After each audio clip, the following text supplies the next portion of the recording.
آزادی رادیویی مجله. السلام علیکم. اسدالله غضنفر یم. د آزادی رادیویی مجلې په روانه خپرونه کې په ځینو نورو مطالبو سربیره د پښتو قاموسونو په اړه بحث، د ځوان شاعر احسان الله درمل په یو غزل باندې خبري او له هغه ځوان څېړونکي سره مرکه اورئ چې تر اوسه یې 8 قاموسونه لیکلي او انټرنیټ ته یې د پښتو 50 قاموسونه داخل کړي دي.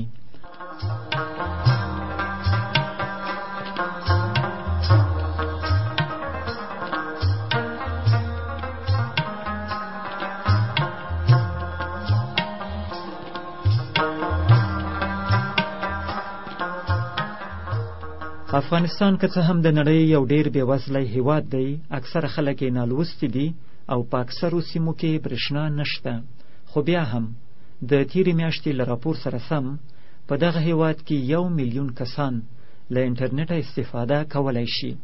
معنا دا چې حاضر دمه په هرو 100 افغانانو کې 3 یا 4 کسه انټرنیټ ته لاره لري، خو په دنیا کې دا فیصدي خورا لوړه ده او په افغانستان کې هم اټکل کیږي چې په نږدې کلونو کې به د انټرنیټ د استعمالونکو شمیر 2 برابره زیات شي.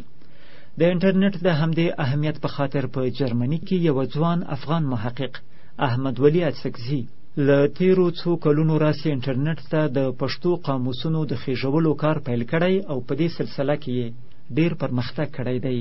په پراګ کې زموږ همکار سالم محمد صالح له ښاغلي اڅکزي سره د بریاو او د کار د ستونزو په اړه دغه مرکه کړې ده. اڅکزی صاحب، د قاموسونه.com کار تر اوسه پورې کوم ځای ته رسېدلی دی او کار څنګه روان دی؟ هغه د پښتو مشهوره قاموسونه چې دي تقریبا هغه ټول اوس په انټرنیټ کې راغلي دي او هر څوک کولی شي چې اورې ورسي او په مفته توګه باندې د دغو قاموسونو ته کار واخلي. د دې ترڅنګ نور قاموسونه چې موږ خپله جوړ کړي دي چې په زیاتو کې مو د کمپیوټر څخه کار اخیستی دی، هغه هم دي په بشپړه توګه د ټولو قاموسونو شمیر اوس 50 ته رسیږي او د لغاتونو یا د ویونو شمیر یې تر 9 میلیون څخه اوښتی دی. دغه پخواني قاموسونه چې تاسو ایښي دي په دې کې ځینې تورو ته دوی فونیمیک په لحاظ هغه د غږونو د لیکلو انګریزي او لاتیني توري هم ورکړي دي، هغه هم تاسو ورسره زیات کړي دي؟ بلې وو، موږ دې ته پوره پاملرنه کړې ده چې د امانتدارۍ څخه کار واخلو، یعنې قاموسونه چې څنګه چاپ سوي وه په هغه ډول باندې موږ آنلاین کړي دي. په دې برخه کې په لیکلو کې ستاسو سره چا همکاري وکړله؟ ځکه چې پخواني قاموسونه چې وه اکثره په لاس لیکل سوي وه او یا هغه وخت کمپیوټري بڼه باندې نه وه اړول سوي. بعضې کارونه مې داسې کړي دي چې د ټایپولو کار چې مې دی د پیسو په بدل کې بعضې ټایپیستانو ته سپارلی دی، ډیر د ټایپ کار مې خپل کړی دی او د دې وروسته هم انشاءالله اراده لرم یو څو قاموسونه لا پاتې دي چې هغه هم پسې ټایپ کړم، آنلاین یې کړم. داسې قاموسونه هم لري چې هغه وروسته خلکو په دې برخه کې همکاري کړې وي، لکه څنګه چې تاسو په ویب سایټ کې هم یو اپشن یا داسې اسانتیا شته چې خلک هم کولی شي ځینې توري ورزیات کړي؟ و دغه اپشن ستا خو له بده مرغه چې تر اوسه پورې هلته زموږ سره یا زما سره خلکو همکاري نه ده کړې. زه هیله لرم چې افغانان راسي را سره مرسته وکړي، خو تر اوسه پورې داسې نه ده سوې، یعنې چې ټول سره راټول کو 40 لغات به داسې نه وي چې خلکو دي په تیرو کلونو کې زما سره کومک کړی وي. ما په خپله 8 قاموسونه لیکلي دي چې اوس یو قاموس یې 2 میاشتې در مخه چاپ سو، د پښتو الماني قاموس دی، دغسې 9 نور قاموسونه دي چې ما خپله لیکلي دي او چاپ ته تیار دي. چې رښتیا درته هم ډېر داسې یو رقم چینجن کار هم دی، څوک ډېر ورته ستړی کېږي.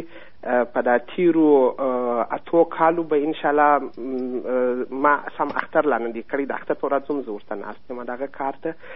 څوک په ډول ډول را سره کومک کولی شي، که مطلب داسې قاموس ولري چې پخوانی قاموس په بازار کې نه پیدا کېږي خو نه موږ هم نسم پیدا کولی شي هغه راته راواستوي. چا که قاموس لیکلی وي په ډیجیټل بڼه ورسره وي هغه راکړي، یا د چاپ حقوق راته راکړي، اجازه راکړي چې موږ یې آنلاین کو، دا مهمه ده. که نور نه وي چې یوازې د زموږ پاڼه خلک وکاروي ورته راسي دغه لوی کومک دی، په دې خاطر چې کوم لغاتونه چې دوی لټوي پسې ګرځي هغه ریکارډ کیږي، ساتل کیږي. نو هغه لغاتونه چې اوس موږ په قاموسونو کې نشته خو خلک پسې ګرځي، هغه زموږ سره زیرمه کیږي، زموږ سره ساتل کیږي. بیا موږ وروسته کولی سو د خیر سره چې هغه هم په قاموسونو کې ځای پر ځای کړو.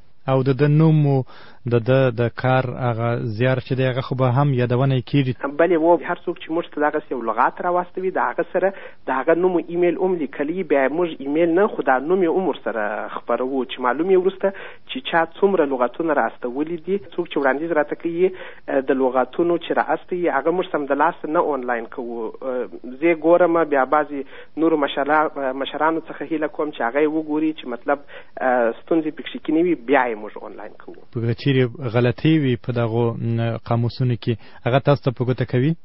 خو ډېر کم دی. هغه داسې دی چې زه مطلب یوه صفحه ور واستوم، ځکه چې خلک په ژوند کې نور تکلیفونه لري. هر څوک زما په رقم بیکار نه دي چې شپه او ورځ دغه قاموسونو ته ناست وي. بیخي میاشتې پر تېرې سي لا یې هم نه وي کتلي، خو د بلې خوا دا تر هېڅ ښه دی.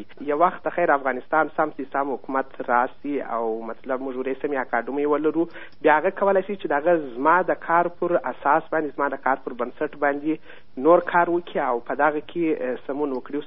که مثال درته درکم، ما تقریبا 50,000 داسې پښتو لغاتونه ټول کړي دي چې هغه په هیڅ قاموس کې نشته.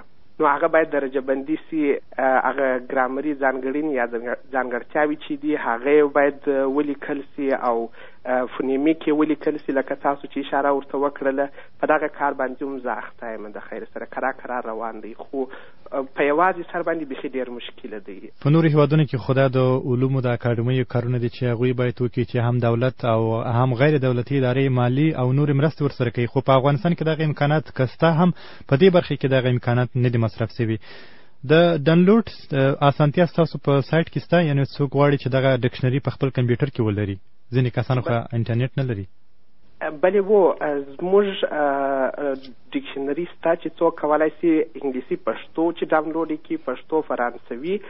تقریبا د 4 کاله تر مخه لا دغه زموږ په صفحه کې وه، او اوس دغه سیډیګانې په پېښور کې، په کابل کې، په کندهار کې، په کوټه کې خرڅېږي هم. یعنې موږ نه دي دغه کړي، ورې خپل د هغه ځای خلکو دا سیډي وي جوړې کړي دي او خرڅوي یې. مطلب په بازار کې هم څوک کولی سي چې رانیسي. زموږ د خوا اجازه نه ورکول سوې، خو مطلب دوی په خپل سر جوړې کړي دي. موږ څه دغه هم نه لرو، انتقاد نه باندې لرو، بس ښه دی چې لا خپور او چې دا شی خپور سي. او که چیرې یو څوک یو ډکشنري ډاونلوډوي، خپل کمپیوټر کې انسټالوي، وروسته بیا د اپډیټ اسانتیا شته لکه څنګه چې په نورو سافټویرونو کې دغه اسانتیا موجوده وي چې یو څوک غواړي اپډیټ یې کړي، که نوي لغاتونه په سایټ کې راغلي چې هغه دوی په د کمپیوټر په ډکشنري کې هم هغه لغات ورزیات سي. ما ورته پام دی، خو دلته تکلیف دا دی چې یو انسان په هر شي نسي رسېدلی. دلته چې دی مطلب زه چې حتی دغه صفحه جوړوم، دا صفحه دغه ډېره ساده صفحه ده. بعضې وخت چې تخنیکي تکلیف زه ولرم، زه مجبور یم چې په هندوستان کې د پروګرامرانو په مرسته باندې دا وکړم. هغه پیسې راته غواړي او زه محصل یم. نو دغه کار چې دی پر یوه انسان باندې ډېر دی. دغه د اپډیټ خبره چې تاسو وکړه دا زما ورته پام دی، خو له بده مرغه چې پروګرامر نشته. په افغانانو کې هم ډېر پروګرامران شته، هیلې مې ځینې کړي دي، خو هغه داسې دی هغه په نورو کارو اختوي. مطلب دغه زما پروژې ته زړه نه دی ښه کړی چې کار وکړي. کور د اجمل حمزه ودان چې هغه اول ورژن زموږ د کمپیوټري قاموس هغه را جوړ کړی. پر کومو قاموسونو باندې دا وخت کار روان دی؟ زه خپله د پښتو پر قاموس باندې کار کوم چې په هغه کې د هر لغات سره زه فونیمیک لیکم او کوشش کوم چې د هر لغات یا ویي لپاره د منبع په توګه باندې د پښتو د یو شعر بیلګه یا مثال راوړم. ډېره مننه ژوندی اوسئ، په دې هیله چې نور کسان هم تاسو ته د همکارۍ لاس درکړي.